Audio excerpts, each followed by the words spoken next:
Sejam muito bem-vindas e bem-vindos ao primeiro podcast Livro News, um país de livros e leitores. E hoje nós vamos começar o podcast, a primeira temporada do podcast, com o papel das livrarias para um país de livros e leitores. Temos o prazer de receber aqui Mônica Carvalho, da Livraria da Tarde, Bruno Eliezer, da Livraria Ponta de Lança e Tereza Grimaldi, da Livraria Miúda. Muito obrigado pela presença de vocês por aqui. E vamos começar logo, então, o nosso papo sobre a livraria de cada um. Como foi que surgiu e qual é o foco de atuação de vocês. Mônica. Vamos lá. Bom, obrigada pelo convite, Fábio. Um prazer estar aqui com a minha amiga Tereza, com o Bruno, meu conterrâneo, os dois mineiros. Bom, a Livraria da Tarde surgiu de um sonho, né? Como a maioria das livrarias surge mesmo, né?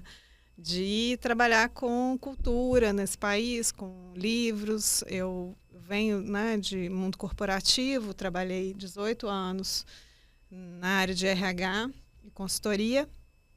E quando chegou em 2018, eu falei, não aguento mais, não me sinto mais identificada, né? Não me identifico mais com esse lugar. E realmente quis fazer uma transição de carreira.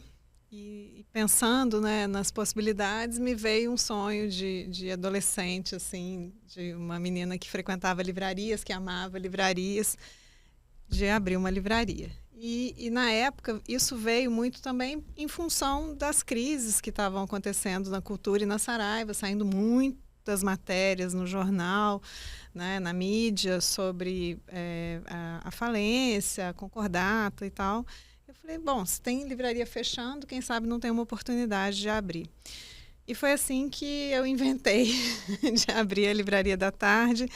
Na época, eu convidei uma amiga para ser minha sócia e quando a gente fez o plano de negócio, a gente viu que, né, a rentabilidade de uma livraria muito baixa, ela desistiu, entendi.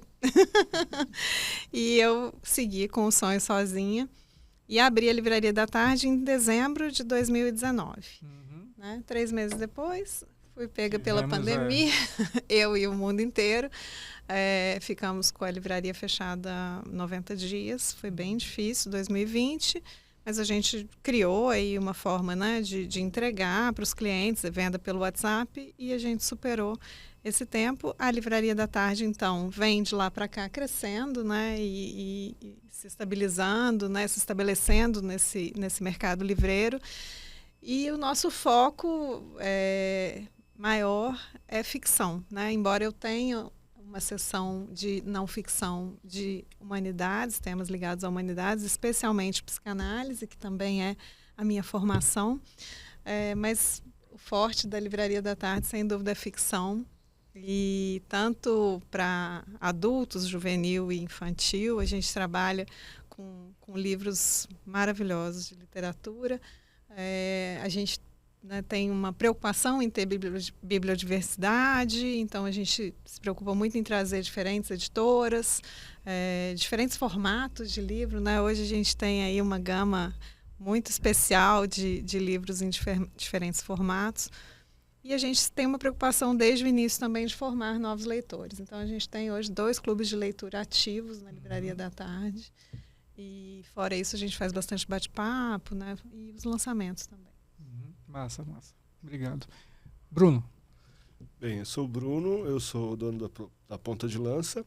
E a minha situação com o livro, ela começou antes de abrir a livraria, né? Eu tinha um sebo já, que esse sebo surgiu em 2018, 2019. Fui construindo e aí quando eu sempre gostei de livros, eu sou um apaixonado, sou doente por conta dos livros, né? Eu nunca pensei em vender livros, eu sempre quis tê-los para mim. Mas foi nesse período de 2018 e 2019, mais ou menos, no início, final de 2018, início de 2019, eu comecei a vendê-los por uma necessidade básica, né? Tipo, precisava pagar as contas, então eu fiz uma banquinha na rua, aí fui vendendo, aí resolvi começar a comprar livros usados. Fiz um sebo em casa, aí quando chegou 6.000 livros, minha companheira falou assim, poxa, Bruno, não dá para ficar com tanto livro aqui, você tem que resolver isso agora. E ela falou, nem posso me separar, porque se você sair de casa, como é que eu vou ficar com esses livros? Você não vai conseguir levar ele nas costas. Tem até um personagem do Alto de Fé, do Elias Canetti, que é o sinólogo, ele leva todos os livros dele nas costas. Eu não consigo fazer isso. E aí eu abri, de um dia para o outro eu achei um local que era lá na 9 de julho, um prédio chamado Brasilar, que continua lá. Então aí levei os livros para lá, comecei a comprar mais, isso no período de um ano, né? Comprar mais livros. E aí veio a pandemia, a gente ficou fechado durante quase um ano inteiro, 19 inteiro, a gente não abriu porque o prédio fechou e eu achei que eu ia morrer. Então eu fiquei fechado em casa, assim, rezando. Oh Deus, me ajude para que eu não possa morrer. Lendo, né? E aí depois eu reabri, aí eu já tive que desalugar muitos imóveis, os imóveis que eu tinha alugado para guardar os livros, que eram muitos livros mesmo. A gente, quando trabalha com sebo, com livro usado, a gente lida com uma quantidade muito maior, porque numa compra a gente compra 1000 livros, na outra compra a gente compra, sei lá, depende da sua biblioteca, depende. Então, são particulares, né? Então aí, já sem saber o que fazer, eu resolvi abrir a livraria, que é lá na Rua Aureliano Coutinho, número 26, e sonhando muito, né? Sonhando de que vai dar certo, de que a gente vai vender livros, de que esse país vai ser um país leitor, sonhando que as pessoas vão comprar os livros, que elas vão deixar de comprar em marketplaces, que elas vão sair de casa, que elas vão entrar numa livraria, conhecer, elas vão ser fiéis às livrarias dos seus bairros, elas vão conhecer as livrarias outras, elas vão fazer amizade, vão se conhecer, vão se amar numa livraria, vão se casar nas livrarias. Sonhando tudo isso que, no meu caso, se concretizou, pelo menos não de forma tão romântica, mas no dia a dia se concretiza. Todos os dias, um pouquinho desse sonho é construído. E aí depois, como eu não conseguia ficar parado, a gente inventou uma editora, eu chamei um amigo para ser parceiro nessa editora. Agora a editora é novíssima. A editora tem 2 meses, chama Ponta de Lança. Já tem 2 livros, e vai ter mais 3 livros esse ano, mais 10 livros no ano que vem. A gente já está com um catálogo, a gente já contratou algumas traduções, autores cubanos, da Argentina, do México. Vai ser muita coisa. E o foco da livraria? O nosso foco é livro. Mas a gente tem uma predileção por ficção, por literatura brasileira e crítica literária. Acho que é uma área bem remota, ao mesmo, bem específica, mas a gente consegue reunir grandes críticos literários, grandes apaixonados por crítica literária que vão lá, que frequentam. E de repente você olha lá, tem assim um time de professores magníficos conversando sobre os livros. Então eu sempre quis ter uma livraria focada em crítica literária. Ela acaba não sendo, porque a gente acaba focando nas grandes humanidades, né? História, geografia, interesse histórico contemporâneo, né? Os temas de gênero, enfim. Mas a gente tem um grande acervo. Hoje a gente tem um acervo na livraria de mais ou menos 11 mil títulos novos, mais um acervo que são de livros novos, mas são fundo de catálogo, que é mais ou menos 30 mil livros, mais o acervo de usados, que deve estar em torno de 100 mil títulos. Nesses sempre há coisas maravilhosas, coisas incríveis, coisas que não são tão incríveis, né? Então, lá na livraria é necessário fazer o garimpo, a pesquisa, e ficar horas lá. Isso. Sua companheira, então, agora deve estar delirando, porque com 6 mil ela já reclamava, não é? Aí agora a gente precisa realmente descobrir o que a gente precisa para um apartamento maior, a gente está juntando dinheirinho, todo mês eu dou para um pouquinho. Aí a gente vai comprar um apartamento, se Deus quiser, inxalá. E vai encher de livro também. A rua a gente já enche de livro. Isso. Tereza, e a Miúda? Surgiu também nessa época, porque aqui os dois foram praticamente no mesmo período, né? Bom, olá, obrigada, viu, Fábio, pelo convite. Importante, né, a gente ter lugares assim para falar sobre livro, sobre nossas livrarias. Prazer estar aqui com vocês. A Miúda vai fazer 3 anos agora em outubro. A gente abriu em 21. Então foi no finalzinho da pandemia. A nossa avaliação foi quando a gente viu que os professores estavam se vacinando, a gente falou, bom, então agora as escolas não fecham mais, agora as crianças vão estar por aí. Né? E o plano para abrir a livraria vem de antes da pandemia? Vem de antes. Vocês já estavam pensando nisso há mais tempo, né?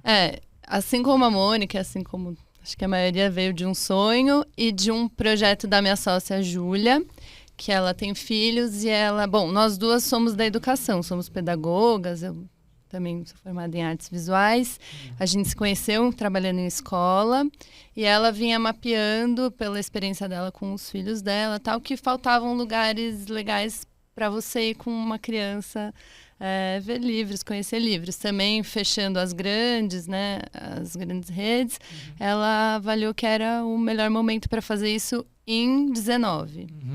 Ela foi um pouquinho depois da Mônica, porque ela chegou eu já estava com ela parte do projeto, não todo. Ela chegou a alugar uma casa e 1 mês depois estourou a pandemia, então nem tinha dado muito tempo de fazer muita coisa. Eu tinha reformado um pouco, teve que entregar, e aí durante a pandemia que a gente gestou juntas esse projeto, né? A gente foi, enfim, estudar, entender um pouco mais, então teve esse tempo para a gente se preparar bem para abrir e ficar mapeando o melhor momento também. Foi uma coisa meio agora. E aí em outubro a gente abriu e deu certo. Então é uma livraria especializada em literatura para infância. Tá. Esse é o nosso principal foco. Até que idade? Pega infanto-juvenil também? Um pouco, mas assim, a maior parte são livros ilustrados, né, livro-álbum, também com grande foco em bibliodiversidade. A gente tem editoras de vários cantos do país, pequenas, grandes, diversos temas, diversos autores. Então e é uma livraria, a gente é um espaço pequeno e também é do nosso projeto ser uma livraria de curadoria, né? Então tudo que entra lá passa por nós. Eu, a Júlia, a Bia, a gente escolhe juntas, a gente pesquisa. Eu acho importante falar dessa figura do livreiro, da livreira pesquisadores, né? A gente está sempre estudando livro, a gente se reúne semanalmente para estudar, para debater e fazer a escolha desse catálogo com muito cuidado. Quantos livros cabem lá? Qual é o acervo? Nossa, eu fiquei até chateada agora. Eu achei menos livros do que ele tinha no apartamento. Na loja a gente tem uns 3.000 e no total uns 4, 5. Tá. Mas também até a forma de exposição dos seus livros é diferente. Você precisa mostrar a capa bem do livro ali e tal. A história do livro ilustrado começa pela capa, né? Então a gente expõe com as capas para frente. E esse é um problema que eu sofro, né? Eu sofro muito com a exposição das capas, né? A gente não tem... A gente tem lombada. A gente tem uma seção, uma estante grande de infantil, por exemplo. Deve ter uns 1.000 livros nessa estante. Aí como é que as criancinhas vão, tadinhas, elas ficam tristes. Nossa sessão de infantil é aqui. Ela olha assim, aí eu imagino que ela olha assim como se fosse um prédio gigantesco. É o primeiro desafio da minha vida. Aí, tá procurando? Tá encontrando algum livro legal aí? Achou algum livro? Falei assim, ainda não. Aí eu pego assim e falo, esse aqui é muito bom. Aí eu começo a ler e falo assim, esse não é um bom livro para essa criança, esse estava no lugar errado. Esse é um quadro, é um HQ. Vou trocar, peguei outro. E esse? Enfim. A figura... Isso é uma característica das livrarias pequenas de bairro, tal, que é essa figura do livreiro, da livreira, mas também, que na miúda é super importante, mas também a gente pensou um espaço para as crianças, né? A gente pensa muito no direito da criança de acessar a cidade, os espaços da cidade. Então, a gente pensou no lugar para as crianças. Então, os livros são baixos, tem cadeirinha, tem tapete, para elas poderem explorar autonomamente, assim. Isso, porque o consumidor são pequenos leitores mesmo, né? E seus pais, mas aí deixa que eles escolhem, né? A maioria deixa, ainda bem.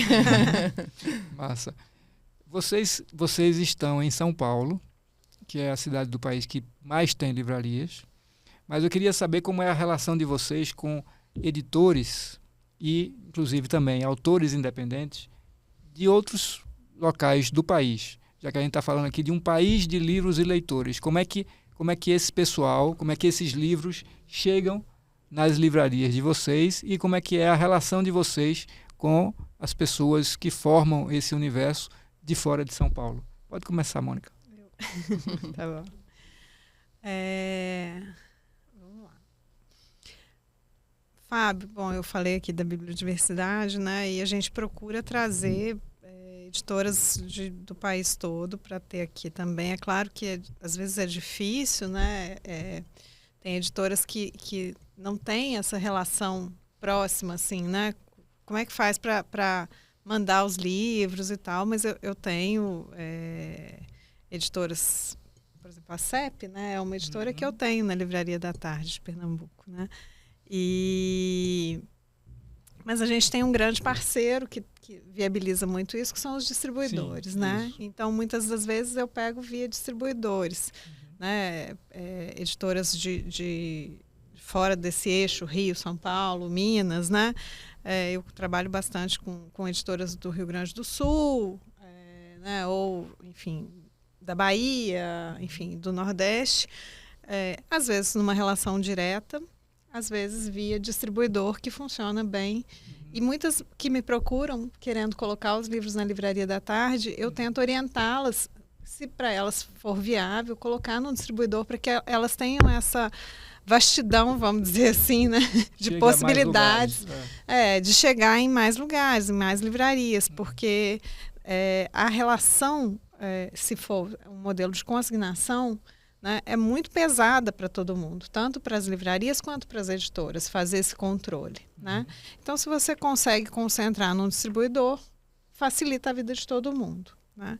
E as editoras garantem também o recebimento, porque os distribuidores são profissionalizados, né? Então é bem bacana.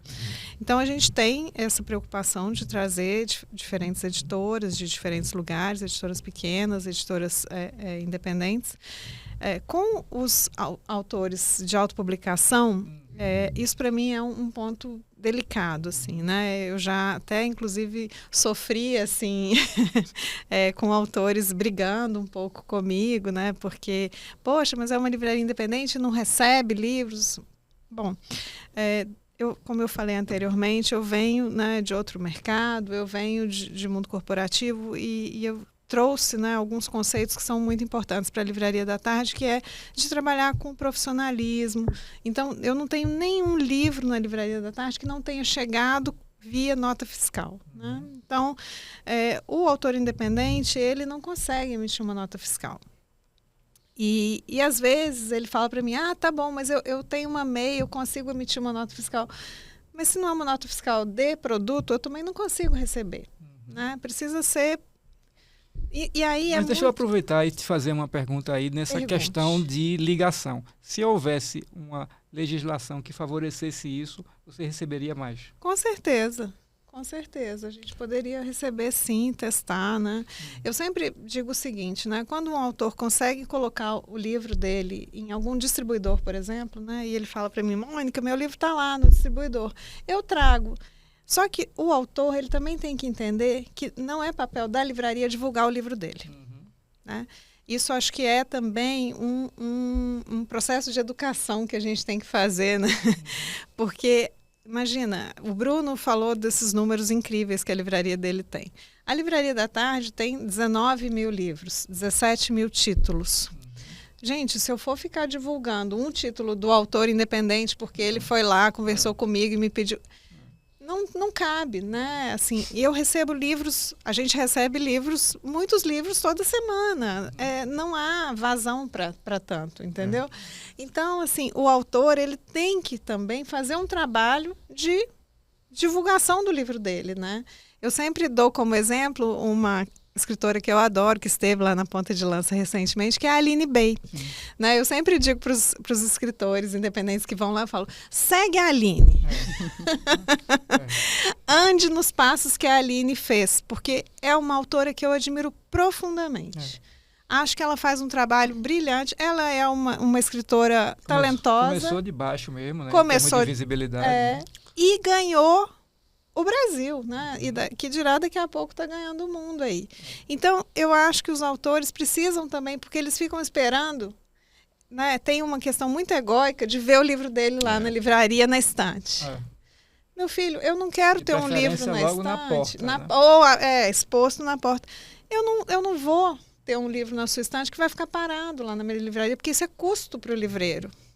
Né, Bruno? Eu sei bem o que é isso. Então, a gente precisa também dessa consciência, né? De que tanto o autor, como as editoras também, né? Editoras independentes também precisam promover, né? As suas editoras, precisam promover os seus livros, porque não adianta. O livreiro, né? A gente vai fazer, sim, as recomendações, a gente tem essa preocupação. Se você vai na Livraria da Tarde, você vai ver que na mesa de entrada da livraria, a gente procura sempre colocar livros de diferentes editoras. Nunca tem só uma editora ou só as grandes editoras, né? A gente tem essa preocupação. Mas, às vezes, né, um autor desconhecido, o cliente ele não quer, o leitor não quer experimentar aquilo. Ele quer... Vou citar aqui um autor que você acabou de falar, um livro que vende muito, o Chico Buarque. Né? Então, é difícil você... Como é que você vai trocar o Chico por um autor que ele nunca ouviu falar na vida, né? E existe uma questão do prefácio, né? Assim, quem está prefaciado por uma obra... E o prefácio não é só o prefácio que está escrito num livro, né? Hoje em dia a gente tem os influenciadores... Sim. A gente tem as redes, sim. Antes era a mídia, antes eram jornalistas que escreviam sobre livros. Mas ainda temos até algumas revistas especializadas, né? Sim. Mas para continuar é pouco. Mas o seu papel como jornalista focado em livros nesse mercado é interessante. Porque a pessoa chega e ela fala assim, às vezes ela tem 1 milhão de opções, ela não quer te ouvir, ela quer um livro que ela viu alguém postando claro. há 6 meses atrás e que o livro tinha uma capa azul. E aí você, naturalmente, tem que compreender essa demanda dela e tentar encontrar. Isso. E aí, quando a gente encontra, todo mundo fica feliz, né? Agora, só tocando nessa questão que você falou, eu cometi vários erros no início da minha livraria. O primeiro erro, que em algum momento foi acerto, hoje eu vejo, hoje é acerto, mas no início foi erro. Eu comprei todos os livros no primeiro ano, comprava tudo. E todo autor independente que aparecia, eu comprava. Não comprava um, não. Esse erro foi muito bem recebido, né? Foi, exatamente, com certeza. Perfeito. Por isso que é uma faca de 2 gumes, porque assim... Do ponto de vista comercial, realmente foi muito difícil, porque eu tenho até hoje livros de autores independentes que eu comprei, que não dá para ficar exposto, deixo... Às vezes vem uma pessoa procurar, às vezes o próprio autor vem comprar, porque ele sabe que eu ainda tenho. Virei um depositário, assim, né? Por outro lado, eu fiz uma grande relação com muitos autores independentes no início, que eles falavam assim, mas nossa, só você compra. Mas assim, eu fiz por não foi uma falha, né? Eu queria contribuir, que acabou sendo legal. Não foi legal porque até hoje eu tenho esses livros, mas eles não foram comerciais, mas eu fiquei conhecido, as pessoas que me conhecem. E alguns desses autores provavelmente conseguiram ter um espaço em editoras maiores e hoje... muitos, vários, posso citar nomes. Eu não vou citar porque senão eu vou esquecer de algum. Vai rolar um ciúme. Então, e pessoas que são muito amigas da livraria, esses autores que frequentam, compram. Você conhece alguma outra livraria que tenha feito isso? Que eu saiba, não. Eu conheço, infelizmente, as meninas fecharam, mas as meninas da Mandarina tinham uma prática de tentar ter um pouco disso também, assim, porque elas falavam sempre isso, né? Elas queriam ter livros que não fossem vendidos na Amazon, por exemplo, né? Eu não sei se podia falar o nome, mas enfim, falei já. Então elas tinham essa prática, né? Que eu achava legal, porque eu não faço, gente, mas não é que eu sou contra, né? É uma política que eu adotei na Livraria da Tarde e sofro às vezes com isso, né? Uma retaliação, assim. Teve um dia que um rapaz passou em frente à livraria e falou assim, o que é a Livraria da Tarde? Eu falei, aqui que você não aceita livros de autores independentes, né? Nossa. Aí eu fiquei muda, assim, porque eu pensei, é verdade, né? E ele chateado, né? Assim, eu não quero, eu quero ser amada por todos, claro, né? Claro, mas eu também tenho. Eu não vendo, por exemplo, livros de administração, né? Negócios. Sim. Eu vendo se encomendar, mas eu não tenho uma sessão. Se você vendesse, ia ter que ter realmente 2, 3 anexos, porque É verdade. para isso. Mas continua. Não, mas uma coisa que eu gosto muito, eu sonho com infantil, né? Deve ser muito incrível ter uma livraria infantil, né? Deve mesmo. Como é que é? Eu queria saber, eu tenho que te visitar. É Vem por aí linda, a pontinha de lança. Não, era um projeto, mas já daqui a alguns anos. Não Mas vamos tão voltar próximo. para a questão que a Mônica já falou um pouco, sobre o recebimento dos livros que chegam na ponta do país inteiro, dos editores. Fora isso que você já falou aí, que você comprava, e hoje como é que é? Não, hoje a gente faz, assim, existe realmente uma questão fiscal que a gente tem que... O produto que entra na livraria tem que ter uma entrada e ele tem que ter uma nota. Porque ele entra no meu sistema a partir de uma nota. Isso é um entrave, é uma questão. Se eu eu preciso fazer todo o meu estoque fiscal tem que bater com o estoque físico. Né? Todo o estoque consignado tem que dar certo com o mapa do fornecedor. Todo o estoque comprado tem que estar ali físico, senão tem que ter uma nota de saída. Ou uma nota fiscal de eletrônica consumidora ou uma DANF, uma auxiliar. Então é uma questão complexa essa, porque mesmo no sebo, porque o sebo ele é muito informal. Mas a partir do momento que você começa a vender mais, você não quer ter problemas. Eu não quero ter problemas com essas coisas. Claro. São normais, né? Quando você começa a crescer, então você precisa dar uma entrada. Então, as bibliotecas que eu compro, por exemplo, elas têm um recibo de compra e venda, né? Tem um contrato de compra e venda que dá origens àquele material. Então, é uma grande complexidade isso. Mas, assim, a gente diminuiu, né? Mas a gente aceita, a gente recebe. Mas, assim, sempre eu falo com a pessoa, porque é muito solitário trabalhar com literatura e escrever literatura de forma independente. Então, eu também tento orientar. Olha, o que você pode fazer é colocar o seu livrinho debaixo do braço e sair andando e apresentá-lo, mas não forçar, eu quero que esteja aqui, eu quero que esteja colar. Né? A gente tem muitos amigos, eu tenho uma grande dificuldade de dizer não. Mas a gente está criando protocolos, assim, tem que mandar um e-mail, falar, e aí a gente se interessando, a gente responde, a gente procura, a gente propõe um pequeno evento com a pessoa. E assim, às vezes funciona, às vezes lota a livraria com um evento independente. Claro. E às vezes só tá o autor. Se a pessoa tem muitos amigos ou família grande, é maravilhoso, né? Isso volta para aquilo que você falou, que o autor também precisa entender que ele é o principal vendedor do livro. Né? Por exemplo, agora a gente tem uma editora, né? Olha, eu não coloquei os livros ainda porque eu estava sem um sistema que fizesse o controle. Aí eu tive que contratar um sistema, investir uma grana. Agora a gente tem um sistema. E a primeira nota foi para nossa própria editora, para nossa própria livraria, né? Porque a gente é uma editora que é um CNPJ e tem a livraria. Que é outra. Então eu fiz uma nota de consignação para nossa livraria, porque a gente quer respeitar essa cadeia. Né? Sim. E você tem editoras de vários lugares do país também? Tem facilidade de ter esse contato? Como é? Então, eu faço uma coisa que também é difícil de fazer e que eu faço por gosto pessoal. Eu visito feiras. Eu vou em várias feiras. Tem aqui a Miolos, tem várias. Eu compro os livros. Aqui em São Paulo. Tá. Fora, eu não consigo ir. Às vezes eu consigo. Mas aqui em São Paulo, para conhecer quem está fazendo esse trabalho. Sim. E como tem muitas editoras de fora que vêm para os eventos daqui, aí você conhece exatamente. Lá, né? Nossa. Tem a Impressões de Minas, que eu adoro. É linda. Tem outras mineiras pequenininhas. Tem uma... Tem a Macondo, né? Que é linda também. Eu adoro. Sim. A Moinhos é de lá? A Moinhos é Natan, né? De Fortaleza. Eles Isso. têm a Maravilhoso. Relicário. Eu amo a Relicário, maravilhoso. Eles publicam Não é porque eu sou mineira, não, mas esses mineiros são danados, né, gente? Inclusive tem uma história. Antes de eu conhecer a Mônica, ela é mineira, você conhece ela? Claro, ué. Como ela é mineira. Eu conheço todos os mineiros que estão em São Paulo. Todos eles, e são meus amigos. Se é mineiro, eu conheço.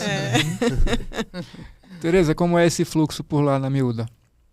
A gente tem várias editoras do Sul, Norte, Leste, Oeste, todas Você diz que faz uma pesquisa, uma curadoria, né? Tal. No começo foi uma procura bem ativa nossa, porque assim, diferente da Mônica, que está muito certa, a gente é bem doida e a gente faz direto com todas as editoras a consignação. Então são mais de 100 editoras que a gente tem que realizar os trâmites fiscais. Mas eu tenho mais de 100 mesmo fazendo isso. Então. Foi uma opção nossa para a gente se aproximar das editoras e conhecer e ter esse contato mais direto, que é super legal, assim. Então tem essa parte muito trabalhosa, mas tem a parte muito legal também da relação. Então no começo a gente foi atrás das editoras, pesquisando e tal. A gente ainda faz isso, mas com o tempo elas também começaram a chegar até a gente, assim, né? Sim. Então, os dois lados, as duas vias acontecem. Autores, autoras independentes é uma super questão, né? A gente já conversei bastante com outros colegas, assim, de livraria, porque a gente entende todo o trabalho que deu para aquela pessoa fazer aquele livro. Claro. Às vezes é um projeto, também é um sonho, tal. É muito difícil falar, não vai rolar. Então, a gente já pegou alguns livros, já comprou. A gente também tem essa coisa semelhante com a Mandarina. Tem coisas que você só acha na miúda mesmo, assim, ou em ou outros lugares físicos que não estão, né, nos e-commerces e tal. Isso é um valor caro, assim, pra gente. Mas a gente foi vendo que fazia pilhas, assim, ó. Até hoje tem uma pilha, assim, de livros de pessoas que vão lá e falam, posso deixar meu livro aqui? E aí a gente também foi pensando em processos, assim. Então a gente tem algumas datas no ano que a gente abre para receber. Se a pessoa chegou fora daquela data, a gente fala, olha, a gente te avisa quando for abrir de novo, manda um e-mail. Porque também a pessoa deixa lá e deixa uma expectativa junto, né? Claro. E é muito... É complicado você não dar um retorno. Meu livro está agora na miúda, agora vai vender.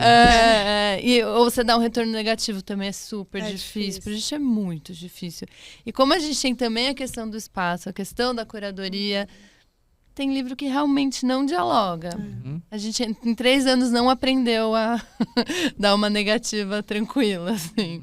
Então, a gente ainda é um processo para... Mas a gente faz bastante lançamento de... autor independente, ou editoras muito pequenas. E é isso. Mesmo que não esteja lá, mas aí você promove, ajuda na parte do lançamento. Né? E aí a gente fala, a gente também recentemente aprendeu a falar isso para o autor, a autora não ficar com expectativa. A gente fala, a gente tem o nosso público, mas quem vai trazer o público é você. Assim, o público do seu lançamento depende muito, porque, claro... A gente tem o nosso público lá, mas que às vezes está com outro foco, vai fazer outra coisa, né? Quando dá, a gente... O que funciona muito na miúda para criança é associar o lançamento com uma atividade para as crianças. Então, eu vou divulgar, vai ter uma oficina de desenho. A família leva a criança para a oficina e ela acaba conhecendo o livro. Isso para as grandes, pequenas, para todo mundo funciona super bem. Então, aí a gente... propõe isso também para as pequenas, para ter para chamar as crianças pela linguagem, outras linguagens também. Né?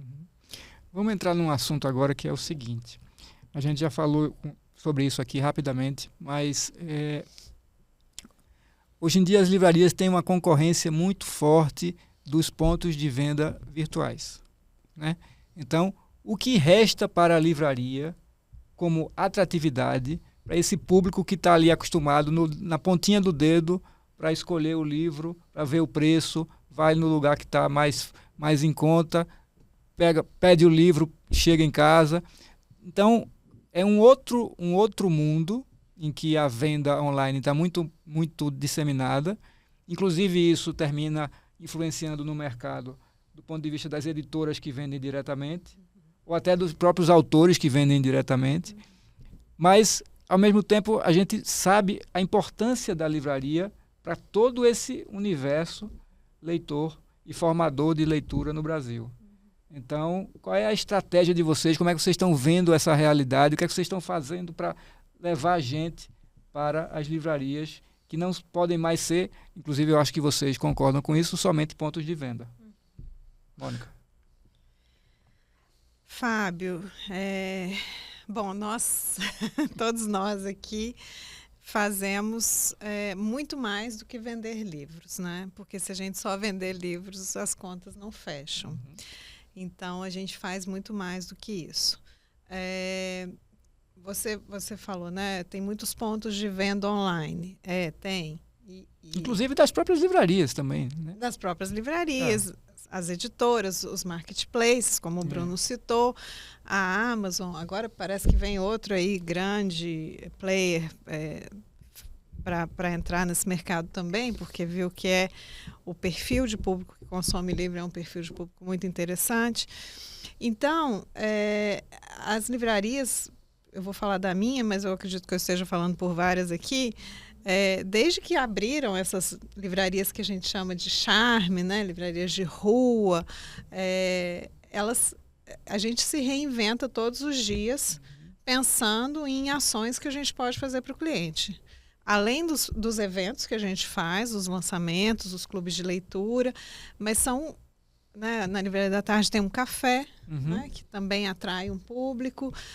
A gente faz algumas ações em parceria com o café, então a gente monta kits para você comprar de presente, por exemplo. Então coloca um pacote de café, um vinho, um livro e um chocolate. A gente está sempre pensando em outro dia a gente fez uma degustação de vinho. No clube de leitura a gente oferece uma taça de vinho, né? A gente está fazendo uma série agora, aproveitando esse momento, né, de que os clássicos brasileiros estão no cinema, estão na boca do TikTok, né, com a Courtney lá, que está se apaixonando pelo Machado. E a gente está fazendo um bate-papo com professores também, especialistas. O Pedro vai estar lá na sexta-feira, né? O Pedro Meira. Venha, eu amanhã. Tem um evento. Eu queria estar também. Vem, a Flora Thompson DeVoe, que fez a tradução do Machado, né? Então, assim, o tempo inteiro a gente fica pensando porque é muito diferente, né? Eu vou deixar os meus colegas falarem, mas a experiência de entrar numa livraria é muito diferente da experiência de comprar, que a gente aprendeu a comprar na ponta do dedo, para quem não tinha esse hábito antes, mas na pandemia a gente foi obrigado a ter. E então houve uma grande mudança do hábito do consumidor e a gente não pode fingir que isso não existe, né? Mudou. Mas o que é a experiência de ir numa livraria, né? É o livreiro. Isso vai fazer toda a diferença. Porque o livreiro, ele fez a curadoria do que chega, ele faz a curadoria do que está exposto, ele pode ser um consultor para a sua experiência de leitura. Isso a internet jamais vai dar. E completando isso, desculpe lhe interromper, mas além disso tem um fator surpresa também. Você, como apaixonado por livros, agora eu acho que todos aqui, você vai numa livraria, você começa a percorrer aquilo ali, de repente você olha um livro, né, pela capa ou pelo autor, tá, você começa a ver e você começa a leitura ali mesmo. Ali, né? mesmo. E outra, né? Você tem a oportunidade de conhecer, de abrir o seu leque de opções de leitura. A maioria das pessoas que entram na minha livraria entra para comprar romance, entra para comprar prosa e consegue sair com um livro de poesia na mão. Que maravilha. Porque a gente é todos os loucos da poesia na Livraria da Tarde, então a gente lê poesia para o nosso cliente. E expõe muito poesia também. E a gente expõe muito, a gente tem uma sessão com todo respeito. Maravilhosa. É difícil sair sem levar um. É realmente difícil, né, Fábio? Mas deixa meus colegas falarem. Bem, eu gosto de dizer o seguinte: a única maneira que nós temos nesse país de ganhar dinheiro é vendendo livros. Ou editando livros, ou recitando poesia, boa. Sendo ator, sendo professor. Isso. Você fica rico sendo professor. Isso. Eu prefiro acreditar nessa ilusão doce e romântica. Do que acreditar num futuro em que um futuro distópico, em que as pessoas não vão se comunicar fisicamente, elas vão ficar todas nos seus apartamentos, nas suas casas, comprando, e aí você vai sair na rua, não vai ter porta, não vai ter nenhum tipo de comércio na rua, a não ser bares bem ruins, e você não vai poder ver nada. Nada. A não ser que você compre uma passagem para um resort e vá ficar no resort, e tudo que é público vai deixar de existir. Exagerando, é isso que esses grandes players querem, desejam. Essa sua analogia é muito boa, porque, por exemplo, em termos de experiência de gastronomia, você não consegue fazer isso virtualmente. Então, você não vai para um bar ou para um restaurante pela internet. Você não faz. Então, você tem que associar essa experiência da livraria e das bibliotecas a esse tipo de coisa. Coisas que você não faz, não consegue ter. Exatamente. Virtualmente, né? E as pessoas, eu estava lendo ali nos Homens Poéticos, um livro que tem no lançamento da 34, da Michelle Petit, uma colombiana maravilhosa, e ela diz o seguinte, que logo no início de um texto, ela lê, ou ele lê, ou as pessoas leem, não para mudar a sua vida, mas para preencher esses vazios. Aí eu fiquei pensando, nos preencher, né? Essa vida contemporânea, moderna, a gente não tem nada vazio, é tudo cheio. Tudo cheio, é cheio de atividades, é cheio de... Você não tem tempo para ter vazio, você fica com o celular o tempo todo, com o computador o tempo todo, com o relógio o tempo todo, com telas o tempo todo. Colocaram no meu prédio uma tela no elevador. Falei, mais uma tela? Para quê? Ou seja, eu preciso de espaços para serem... Eu preciso esvaziar esses espaços.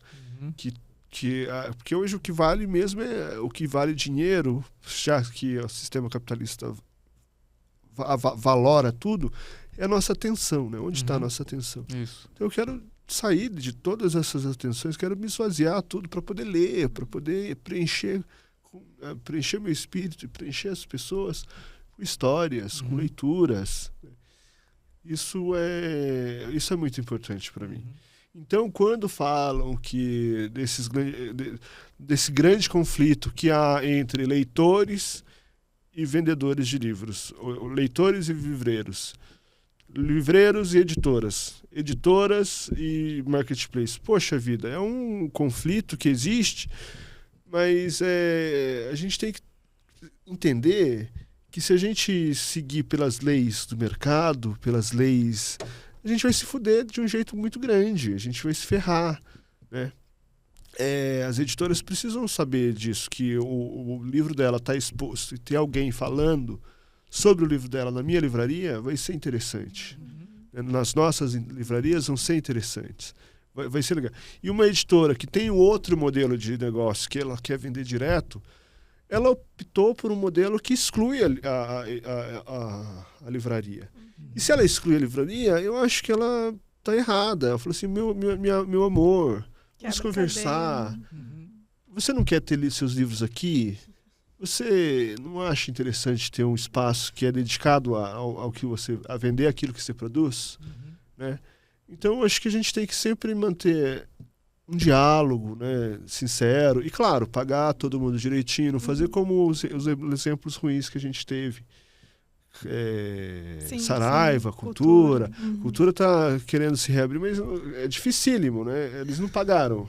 Tem funcionários que trabalham comigo que vão fazer protesto lá quando abrir, porque pessoas que trabalham comigo hoje... Já tem até mês marcado, né, eu acho. Mas a gente tem que pagar todo mundo, né? Para funcionar, todo mundo tem que estar bem feliz, e estar feliz é com dinheirinho no bolso. Tem que pagar, tem que receber, tem que pagar direitinho. Que se a gente... Agora, tem uma grande dificuldade. O livro vende menos do que qualquer outra coisa. A gente tem que fazer vender. Vamos vender. Não sei como. Talvez contando histórias. E ainda tem má fama. Tem má fama, é muito caro. Porque é caro. Gente, o livro é caro. Quantas cervejas você tomou na semana passada? Não dá pra comprar um livro? Tem gente uma pizza, pode comprar uma pizza. Compra uma pizza ou um livro. Né? Sem dúvida. Isso. Eu acho que um caminho que enfim... Pode parecer um pouco óbvio a gente se afirmar como livrarias. A Mônica falou, tem um café. Eu também tenho um café, o Bruno também tem, mas somos livrarias. Sim, claro. E isso basta. Né? Acho que precisa ser livraria alguma coisa. Livraria basta. Isso é muito importante, acho que para o mercado do livro a gente se afirmar nesse lugar.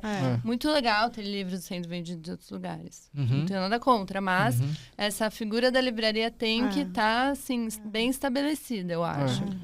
Pra não parecer que é isso. Então a gente precisa ser livraria, mas precisa ser outra coisa. Acho que é exatamente. Tem que talvez agregar ao nome livraria essas outras coisas para atrair a circulação de gente e tal. Como você mesmo tem lá. até o projeto para as crianças, para irem para lá, faz eventos toda semana. A gente circula outras narrativas, Sim. mas a principal é a literária. Assim, Uhum. né? E isso... Eu te interrompi, Não, desculpa. por favor, pode continuar. Não, porque a Mônica falou estratégias, você falou estratégias mesmo, a gente precisa... Então, a gente tem se reunido, livrarias pequenas, com editoras pequenas, para pensar em estratégias. Uhum. A gente lançou uma campanha no passado, né? Ame livro todos os dias, visite as livrarias de rua. Sim. Que a gente vê muito isso fora do Brasil, né? As pessoas com bolsas, canecas, minha livraria do bairro e tal. Então, é uma coisa que a gente está começando agora em São Paulo e a gente precisa fomentar isso, precisa fazer campanha. E já tem um número suficiente para esse tipo de movimento, né? Sim, sim. Tem. Aqui em São Paulo você tem. Ainda é um pouco descentralizado, né? De umas regiões, mas tem abrindo em outros lugares agora, que é super importante. Então, acho que essas campanhas para o grande público, porque muita gente realmente não vê problema nenhum em comprar na Amazon, nos e-commerce. Não sabe, então a gente precisa ir acessando essas outras pessoas para explicar a importância do livro, o ecossistema do livro, como funciona, qual que é todo o caminho para um livro. Isso precisa ser falado. Até não tem problema que se compre, mas é para compreender melhor. E não é uma coisa excludente, né? Você, por exemplo, numa época de início de ano letivo, você vai para ver onde é que está melhor o preço dos livros didáticos. Não, tal. tem problema sim. O livro tem um preço estabelecido. Sim, é verdade. É verdade. A Amazon deveria ser excluída, proibida. A Amazon é a desgraça de muita gente. Inclusive as nossas. E a gente não vai ficar só brigando. Eu já nem falo mais esse nome. Porque eu faço um boicote àquele lugar. Sim. E as pessoas deveriam boicotar. Vamos começar uma campanha de boicote bem porque isso. Depende também de uma legislação que está aí há não sei quantos anos para se votar, para impedir que pelo menos os lançamentos tenham essa abordagem, né? E não consegue fazer isso andar isso também. É uma estratégia que vai ser muito boa se for colocada em prática, né? A lei do preço fixo. Isso vai nos proteger. A solução de todos os problemas? Não, mas acho que é um começo para... Eu estava falando, Bruna, que talvez não seja excludente o fato de comprar pelo mesmo preço da livraria, claro. Entendeu? Mas isso você tem toda a razão. Não dá para... E uma livraria, precisamos ser realistas, né? O Bruno tem uma hora acerva entre nós aqui e talvez hoje a maior livraria que tem o maior número de títulos seja a Martins Fontes, que é uma grande livraria que a gente admira muito. O Alexandre é um grande parceiro meu, Semana que vem ele está aqui também na roda. Que ótimo. Ele tem certamente muito para contribuir. Hoje é o presidente da Associação Nacional das Livrarias, né? Um colega querido. Mas nem ele tem todos os títulos. Né? Consegue ter todos os títulos que existem na face da Terra. Livro. É livro demais, muito né? Livro. É publicado livro demais. Então, a venda de livros pela internet, ela não é um problema. Não é. Ela não é um problema. Ninguém aqui é contra. Ninguém aqui é contra a venda de livros das editoras direto. Ninguém é contra. O que a bandeira que nós levantamos tá bom, para nós o livro chega com o preço de capa. Quem define preço do livro não é a livraria, são as editoras. Então, que elas vendam os livros delas pelos preços que elas colocam, porque nós vamos pagar as editoras pelo preço de capa. Eu não pago a editora pelos 30% de desconto que ela dá quando o cliente compra para ela. É questão de regulação de mercado, né? Exato. Então, de fato, há um desvio no nosso mercado que é realizado pelos próprios players do mercado, né? Pelas próprias pessoas que fazem parte desse ecossistema, como bem disse a Tereza, que são as pessoas do livro. Né? Elas mesmas estão desviando isso. Então, há alguém que fica prejudicado nessa cadeia. E hoje o maior prejudicado é a livraria, porque ela é a que é obrigada a trabalhar com o preço de capa. Porque se a gente trabalha com descontos, como fizeram Saraiva e Cultura, o caminho a gente já sabe o que vai acontecer. né? Porque as contas não fecham, né? As nossas margens são pequenas, embora eu ouça muita gente falando que é um absurdo, editores falando que é um absurdo as livrarias ficarem com 40%, 45% do valor do preço do livro. É um absurdo. Vem aqui para a livraria. Sim, né? Claro. Qual é o ponto de viabilidade? Né? Exatamente. Vem fazer a conta aqui junto comigo para você ver. Quantos de nós somos milionários? Estamos aí, tirando férias, indo para o Caribe. Gente, não Olha, é eu fui para Cuba, mas eu não sou... Eu vou todo ano, né? Lá, enfim, o mercado de Cuba é terrível porque não tem livro, não tem editora. Não tem editora. Mas tem as livrarias públicas. As livrarias públicas têm mais ou menos 50, 60 títulos cada uma. E é muito barato. Todo mundo consegue comprar o cubano, mas são só aqueles títulos. Né? Mas, e como é que vocês trabalham com os portais de vocês, os sites, as redes sociais? Como é que vocês também utilizam esses instrumentos virtuais? Vai lá, Tetê. Bom, a Livraria Miúda não tem site. Não tem site. Não. A gente é pequena, não só no tamanho, mas no quadro de funcionários e dos investimentos. Então, assim, a gente ainda não tem. Temos vontade de ter. Certo. O único canal de comunicação que a gente tem com o mundo é o Instagram. Que é lindo. Acho que é legal, funcionou, a gente encontrou ali uma linguagem, né? Porque, enfim, acho que as crianças, de 2, 3 anos não estão vendo o nosso Instagram. Algumas sim, né? Mas idealmente não. Então, se comunicar com as famílias para chegar nas crianças, enfim, é um trabalho legal que a gente faz. E a gente vende, assim, pelo WhatsApp, uma coisa bem básica e simples, que tem umas certas demandas, assim, funciona bem. Então, assim, Vocês não têm site, então, por conta de uma falta de braço mesmo de ter isso. Mas vocês imaginam ter isso? Sim. Tem como projeto? Sim. E qual seria a característica desse site em termos de relacionamento e de atração, enfim? O que é que vocês pensam? Eu imagino, nunca paramos para pensar nisso, né? Mas eu imagino um site como a Miúda, assim, né? Um site que, enfim, com a nossa linguagem, eu vislumbro ter alguns outros conteúdos que não só a venda do livro. Falando de sonho aqui, assim, né? Um pouco do que a gente acredita que é o livro. E um jeito das pessoas, na verdade, conseguirem comprar do mesmo jeito que elas compram pelo WhatsApp, um pouco mais fácil, mais automático, assim, né? Mas... Porque eu imagino, por exemplo, no caso da Miúda, que talvez fosse um local virtual para que as pessoas pudessem ter uma expansão da experiência física e para que pessoas distantes conheçam a livraria. Porque aí possa chegar lá. A gente até... Uma vez a gente falou sobre isso, que a gente gostaria que tivesse... a pessoa vê a capinha ali do livro no site, clica e tem o autor falando um pouco sobre o livro e tal. Não sei a viabilidade. Isso é muito bom. Isso você disse que idealmente. Você tem quantos títulos? 6.000? Por aí, É mais fácil do que o Bruno, né? Fazer não. isso. O Bruno não teria como, teria que ser uma Babel lá. Mas a gente tem uma característica do livro ilustrado, assim, também, que a materialidade dele é muito fundamental. Sim. Assim. Então, até um pouco juntando os dois assuntos, de como a gente se comporta diante desses grandes, né, comércios eletrônicos e tal, o livro ilustrado, como a criança, o contato da criança com o livro é fundamental. Então, na literatura para a infância, a gente tem uma vantagem nesse lugar, que é a criança, é o encontro da criança com o livro que causa alguma coisa. Sim, Então, as crianças continuam indo as famílias continuam levando as crianças na livraria para esse contato, para sentir o papel, o tamanho, a textura, a capa, que é essa aproximação da criança com o livro. E até dos adultos com o livro ilustrado também, né? É difícil comprar um livro ilustrado online, se você não conhece e tal. Então, também tem essa eu acho que é uma vantagem, assim, né? Nesse contexto, acaba sendo uma vantagem. Bruno, e a ponta? A gente tem um site que a gente tem um trabalho árduo de cadastrar, de completar as informações, né? Então, a gente tem que... Hoje, por exemplo, eu acordei 7 horas da manhã, doente, com tosse.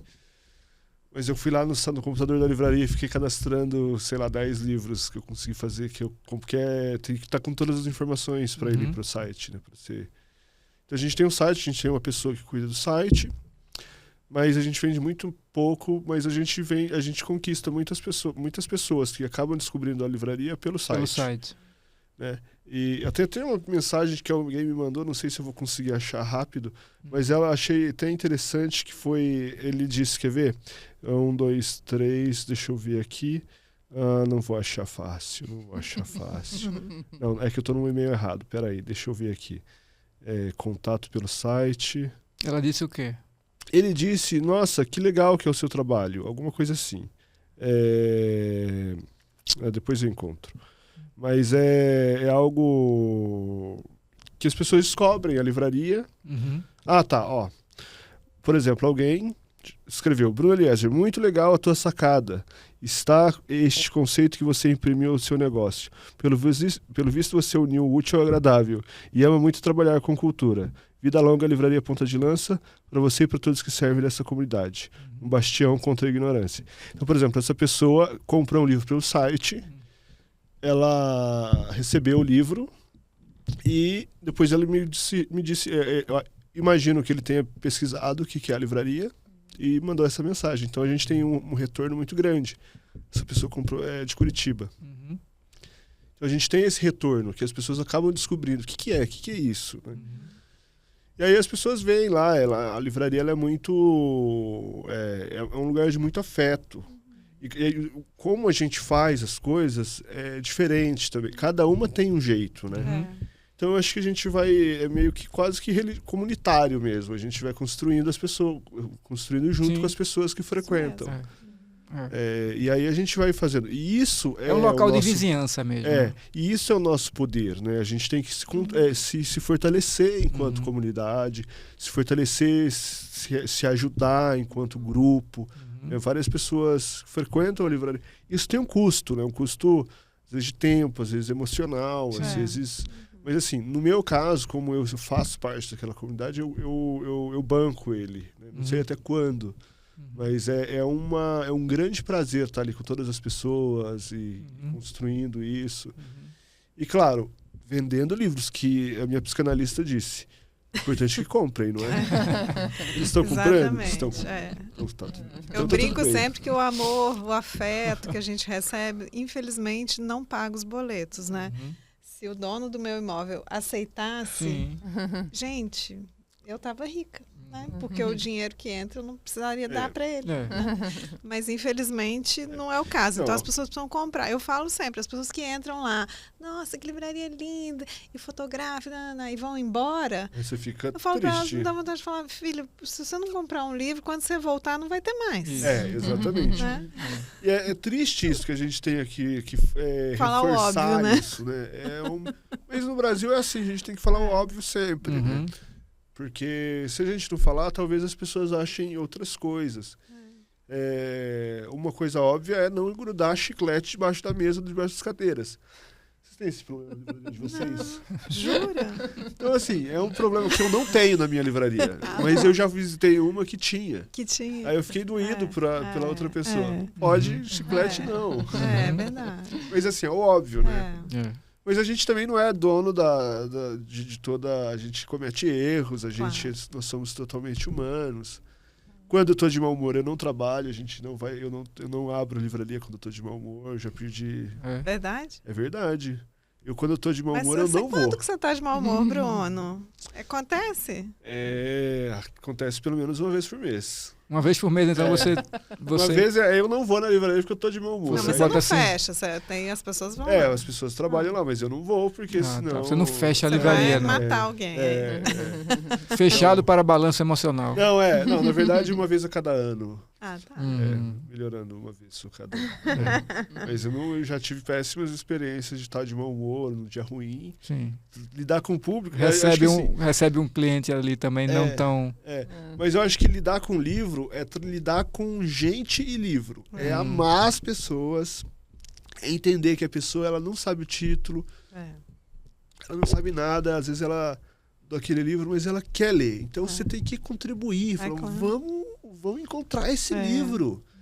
e dar amor, assim, ser uma fonte inesgotável de distribuição de amor, gratuita. Né? E receber o quê? Receber a compra do livro. E que ela tenha uma boa... Eu acho que é um papel... Para continuar distribuindo esse amor, né? Exatamente. É um papel... e falar, e ler, né? Ler o tempo todo. Às vezes tem um texto maravilhoso daquele italiano Italo Calvino, que ele fala... preparação para a leitura. Ele vai viajar, aí ele descreve toda aquela coisa dos livros que ele vai ler, vai na livraria, pega o livro, ele vai reduzindo, leva os livros na mala, aí chega lá, ele fica entediado, ele encontra alguém, e de repente ele volta. E descobriu que não leu nenhum livro, e aí ele vai ter que ler na fila, vai ter que ler quando espera, vai ter que ler no trânsito, e a gente é assim também, né? Sempre um sonho de querer ler. Mônica, e a Livraria da Tarde nas telas, como é que tá? A gente tem um site, depois da pandemia, né? Eu tinha um site já, mas era institucional, não era um site de vendas. Era um site que eu produzia conteúdo, né? Convidei autores para produzirem e tal. Mas quando veio a pandemia, depois de... Né? Vão ser 3 meses, 6 meses... 1 ano, 2 anos, eu falei, bom, bora fazer um site, né? Porque a gente ficou fechado, né? No total, em 2020, a gente também ficou fechado 4 meses e meio, e 21 a gente ficou fechado 45 dias. Então, a gente fez o site desde 2021, janeiro de 21 eu inaugurei meu site. Eu também não tenho uma venda expressiva, mas acho que acontece exatamente isso que você falou, né? É uma forma das pessoas que seguem a Livraria da Tarde, que admiram a Livraria da Tarde, e não estão em São Paulo, poderem, né, se aproximar da experiência. Então, é muito comum a pessoa acessar a gente pelas redes sociais ou pelo WhatsApp e falar, gente, tipo... No final do ano, eu fiz a festa de 4 anos da Livraria da Tarde, a gente fez um autografaço. E aí a gente recebeu vários autores que foram lá e deixaram livros assinados. E aquilo fez um burburinho muito grande nas redes. Muita gente falou, eu quero o livro do fulano, eu quero o livro do ciclano, não sei o que, né? Como que eu posso comprar? Pessoas de fora, né? Então a gente mandava o link do site, falava, compra pelo site, compra pelo site. Então, assim, isso ajuda e acho que isso também humaniza, né, a compra através do e-commerce, que é uma compra muito fria. Quando você tem o contato pelo WhatsApp, quando você tem o contato pelas redes sociais, isso traz um pouquinho da experiência da livraria, né? Porque abre aquele diálogo que tem lá. Exatamente. Né? Então, isso é bem legal, mas eu também tenho pessoas que compram, que eu nunca vi na minha vida, que não conhecem, que não querem nem saber se a Livraria da Tarde é da Mônica, se tem a Azil e o Ageu como livreiros, nem conhecem a gente, mas acham o livro lá e no site, compram, enfim. Né? Então, assim, até quando eu abri o site, que eu comecei a receber reclamação e as pessoas brigando, porque foi na época da pandemia ainda, eu tive muitos problemas com entregas, porque, por exemplo, aconteceu um centro de distribuição em Porto Alegre, fechou porque 4 pessoas morreram de Covid lá, na época. E aí eles fecharam por tempo indeterminado. E foi na época que um influenciador, não sei se posso falar o nome dele... O Bookster criou o clube de leitura, o Pedro Pacífico, que é um querido, assim, um grande influenciador de divulgador. Leituras, né? Eu adoro ele, é um cara que eu acho que ajuda muito nesse mundo aí, né? Pra gente ter novos leitores. Eu gosto muito do trabalho dele. Na época a gente tinha feito uma parceria com ele. Então, eu vendi bastante, principalmente para os 3 primeiros meses, né, do clube de leitura dele. Só que muita gente não, mas enfim, eu tive 3 clientes de Porto Alegre que não receberam o livro e eu fiquei muito chateada. Não havia nada que eu pudesse fazer.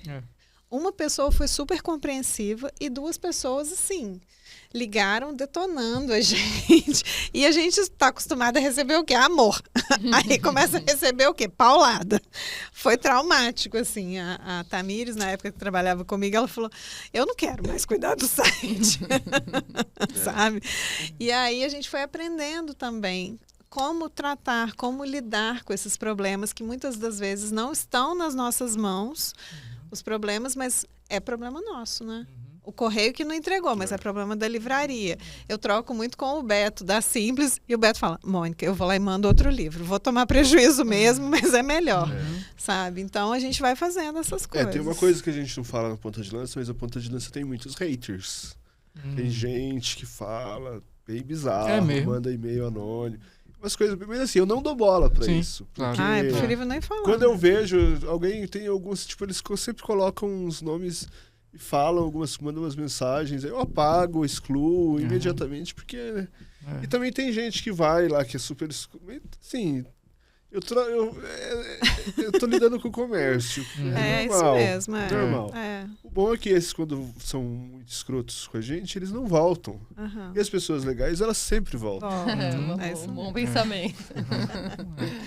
Um outro ponto sobre o papel das livrarias para um país de livros e leitores, eu acho que inclusive vocês já tocaram nisso aqui, dessa necessidade de estarem próximas às livrarias e os livreiros conversando não somente entre si, mas também com outros pedaços do mercado, desse ecossistema. Como é que vocês veem hoje essa articulação? O que é que está faltando para se fortalecer mais? E inclusive para que essa abertura de livrarias saia um pouco de São Paulo e chegue a outras partes do país que precisam, né? Cidades como Recife, Salvador, Belo Horizonte, Fortaleza, Porto Alegre, não tem essa quantidade de livrarias e poderiam ter. Curitiba. Então, como é que está essa articulação? O que é que vocês veem? Já tem essa reunião aí com editoras pequenas também, que já é um passo importante. Mas como é que vocês estão vendo esse cenário hoje e o que é que pode fazer para melhorar? Eu estava pensando que a gente acho que é meio paradoxal para quem tem livraria pequena, que é não perder de vista que somos um comércio, porque às vezes é fácil perder de vista, né? Isso do amor e tal. Mas não é só um comércio. Sim. Também tem... Então, eu acho que... Não sei se vocês concordam comigo, mas a nossa experiência, a gente precisa, assim, se reunir, a gente precisa fazer política, a gente precisa se articular, a gente, sabe?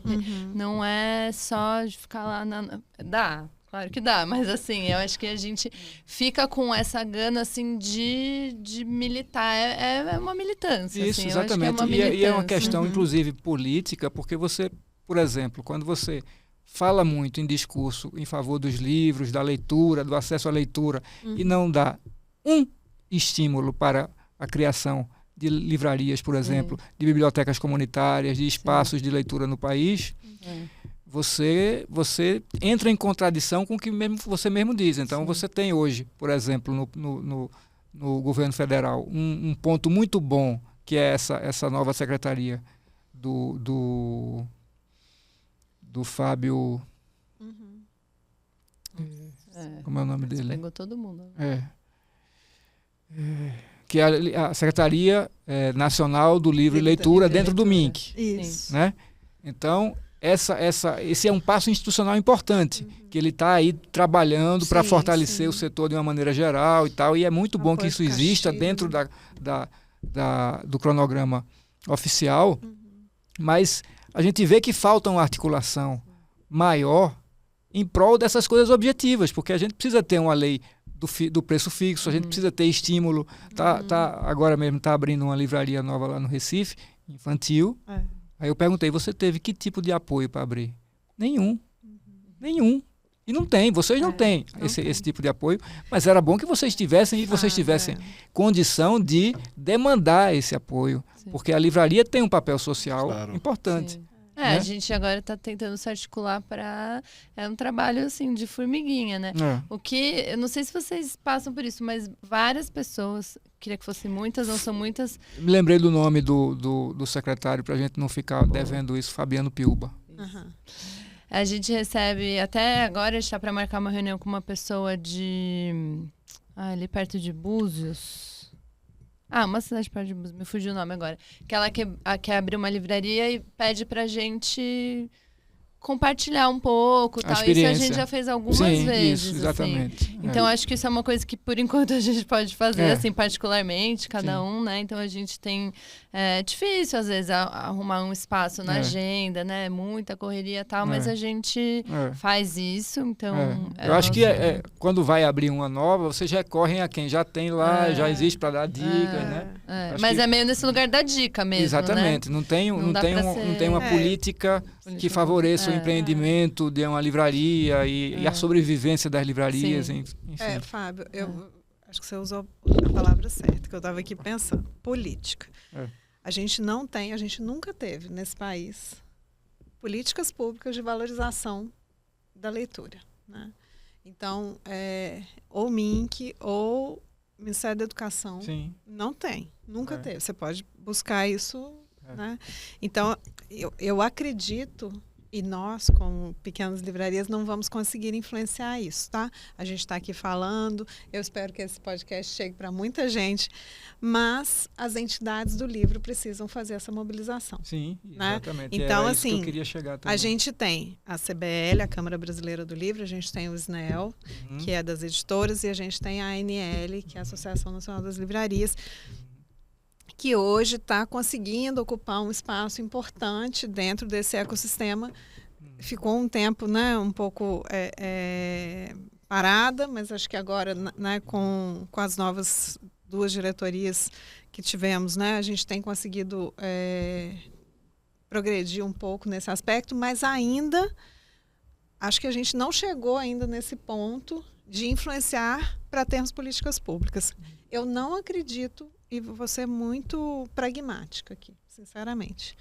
Não acredito que a gente vai ter mais livrarias nesse país, fora desse lugar, esse eixo Rio-São Paulo, e Rio ainda bem precário também, né, que tem poucas. A gente está falando mais de livraria de rua mesmo, né? Isso. Não é livraria de shopping, porque todo shopping tem. É verdade. Quase todo. Quase todo. Mesmo nessas cidades que você citou. Se a gente não tiver políticas públicas de apoio, geração de crédito, esse tipo de coisa. Por quê? Porque é um negócio de margens muito baixas. E isso não é só no Brasil, é em qualquer lugar. Leiam o livro Como Resistir à Amazon, da editora Elefante, né? Tá lá, é o relato, o depoimento de um livreiro do interior dos Estados Unidos. Ele fala exatamente isso. Então, assim, nós precisamos que as entidades do livro, né? E nós podemos influenciar, né, demandando isso. A gente recentemente teve a oportunidade de fazer até uma reunião com uma pessoa que é da campanha do Guilherme Boulos, né? Vamos torcer para o Boulos ganhar, porque ele está disposto a ouvir e conversar com a gente. Mas isso precisa ser na esfera federal também. Sim. Né? Principalmente, aliás. Principalmente. Porque é onde tem mais... Exato, é onde tem recurso. Isso. Né? Então, assim, eu não acredito que isso vai acontecer sem essa mudança, né, nas políticas públicas. Mas é importante que seja a partir do governo federal, mas as demais esferas também têm seus papéis, porque podem ter incentivos, tanto no município quanto no estado. Exatamente. E não tem. Não tem. Bruno? Eu acho que é isso, né? Enquanto não houver uma lei que... Essa lei está em discussão, é difícil...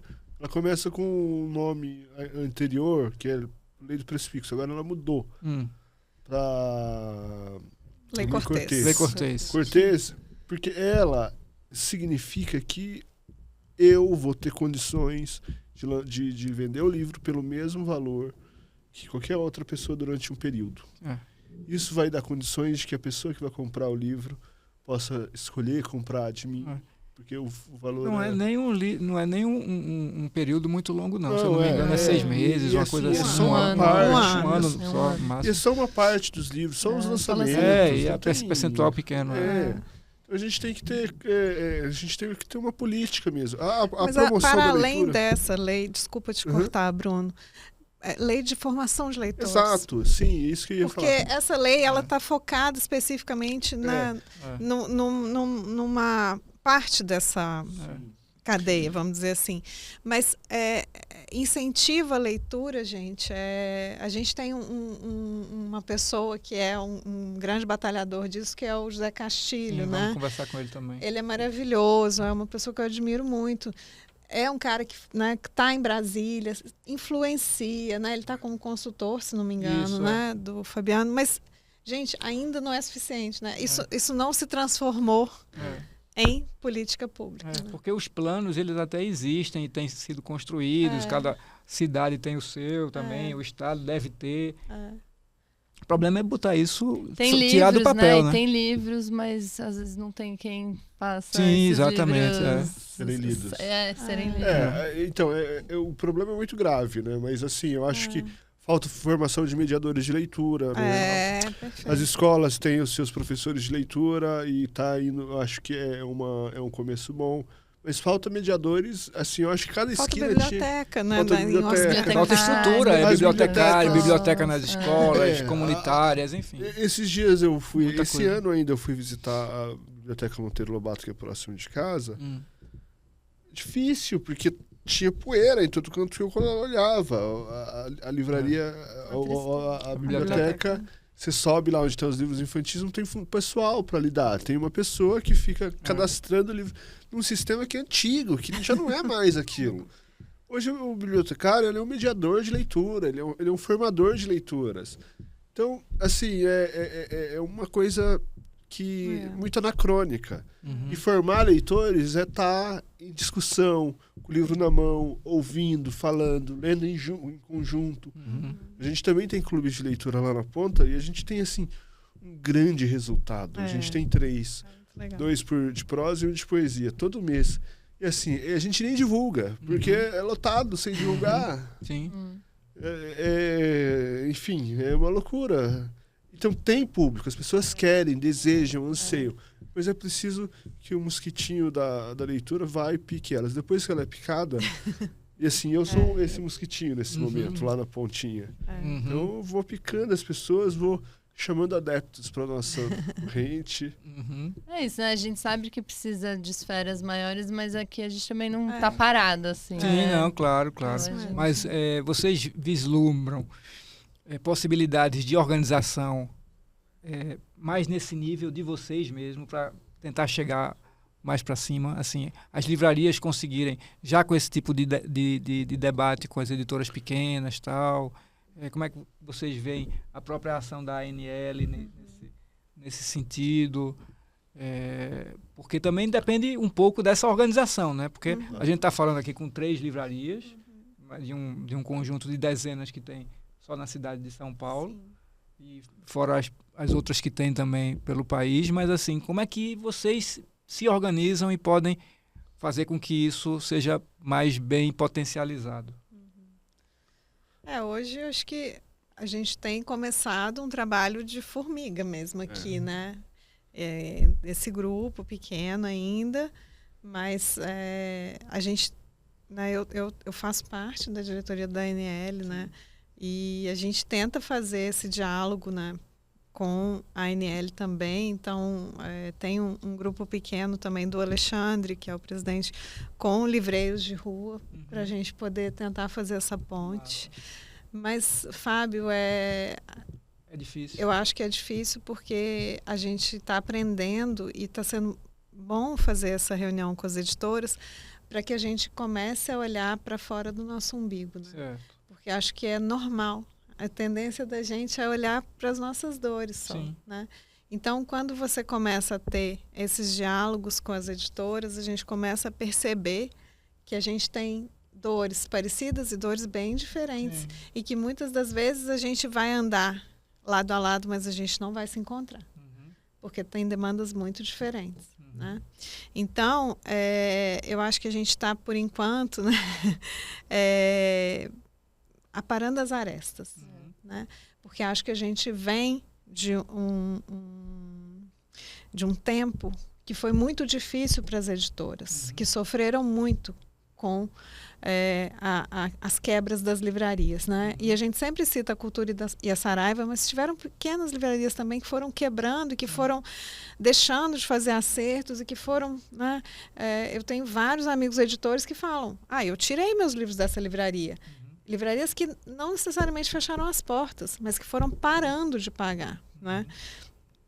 E então eu acho que nesse momento A gente está, na verdade, se firmando no mercado. Assim. Nós que somos novos, né, nesse mercado, a gente está primeiro ganhando a confiança das editoras. Eu sinto ainda muito isso. Claro que a Livraria da Tarde já tem um pouco mais de estrada, né? Tem editores que eu tenho um relacionamento já de longo prazo, que estão comigo desde o início, que são maravilhosos. Eu tenho uma relação muito boa, de muita confiança.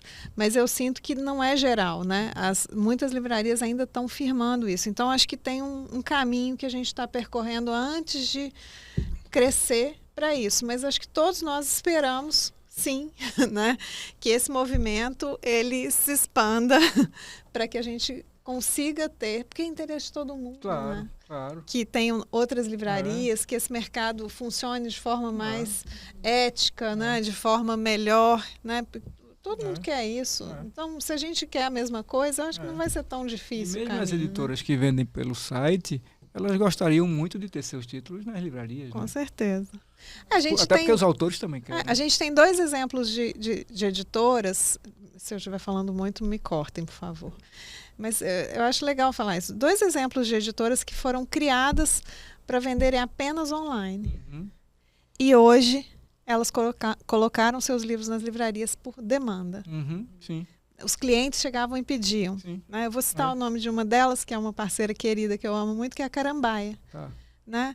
O Fabiano e a Grisela, quando criaram a Carambaia, a intenção deles era fazer a venda direta, né? Fazendo aqueles livros que são um primor assim, de edições. E aí as pessoas começaram a pedir nas livrarias. Então hoje eles têm os livros deles nas livrarias. Se vocês querem comentar um pouquinho sobre isso também, a gente já está chegando à parte final da nossa conversa. Olha, desculpa. Pode falar. Eu queria dizer o seguinte. Eu sou um otimista. Eu acho que o brasileiro vai começar a ler 100 livros por mês. Em pouco tempo. Certo. Eu acho que a gente que tem livraria vai ficar muito rico, porque a gente vai vender muito. As pessoas vão querer comprar e elas vão ler e você vai, poxa, você não comprou 10 livros ontem? Você veio de novo, aí a pessoa vai falar, eu já li. Ou ela vai dizer, então, aqueles livros lá, eu já tinha, eu comprei de novo e eu li. A minha irmã pegou. Minha irmã pegou. Minha irmã meu pai viu esse livro e quis ler, vou comprar um para mim. Então, eu sou esse otimista quixotesco, faço questão de ser. Eu acho que em cada esquina de São Paulo, do Brasil, vai ter uma livraria. Bom. E se metade for minha, melhor ainda. Olha... Não é tão quixotesco assim. Então, eu acho que a minha livraria ela tem um papel muito importante na sociedade, pelo menos na minha rua. E eu tenho certeza que na minha rua ela faz diferença. Sim. Tenho certeza que a Livraria da Tarde, a Miúda é muito querida na ponta. Muita gente, nós temos os mesmos clientes, os mesmos amigos. Os pais vão lá. Os pais. Então, eu acho que a livraria só precisa... As livrarias todas vão crescer, o mercado vai se profissionalizar, as editoras vão também ganhar muito dinheiro, vão publicar cada vez mais, a gente vai ter 20, 30, 40 Nobels, né, que a gente não tem nenhum. Então, eu acho que sim, a gente tem que pensar nesse caminho, porque... É muito fácil reclamar e a gente não pode ficar... Sim. Tem muitas coisas a serem melhoradas e como dijo Fidel, há que superar os erros. Certo, muito bem. Há que superar os erros e construir de novo, um dia novo, o que eu fiz de errado, então vamos resolver, vamos fazer, vamos fazer um planejamento para melhorar, vamos mudar tudo de novo, vamos fechar e reabrir. E vamos colocar livros nas mãos das crianças, livros nas mãos dos pais, livros nas mãos dos jovens e joga fora o celular, joga fora o que não nos interessa e vamos. Esse é meu sonho, é isso que eu acredito. Massa. Para a gente fechar, realmente, agora agradecendo já a presença de vocês aqui, muito obrigado. Mas o que é uma livraria para vocês? Rapidamente. Uma frase, numa palavra, o que é uma livraria? Uma livraria é um lugar onde cabem todos os mundos. Tem essa frase na entrada da Miúda. Massa. Bruno? Livraria, bem, é uma frase feita, né? Livraria é um pedaço do paraíso. Muito bem. Mônica. Para mim, uma livraria é um lugar de descobertas e encontros entre livros e leitores, leitores e livreiros, e descoberta de novos escritores. Massa. Muito obrigado a vocês Obrigada. pela presença aqui, pela participação nesse primeiro podcast do Livro News, um país de livros e leitores. Espero que o caminho das livrarias continue cada vez mais valorizado nesse país, porque, afinal de contas, vocês têm um papel fundamental tanto para o acesso a leitores quanto para a própria difusão da literatura no Brasil, né? Muito obrigado. Obrigada pelo convite. Parabéns. Obrigado pelo convite e desculpe pela minha voz fanhosa de hoje.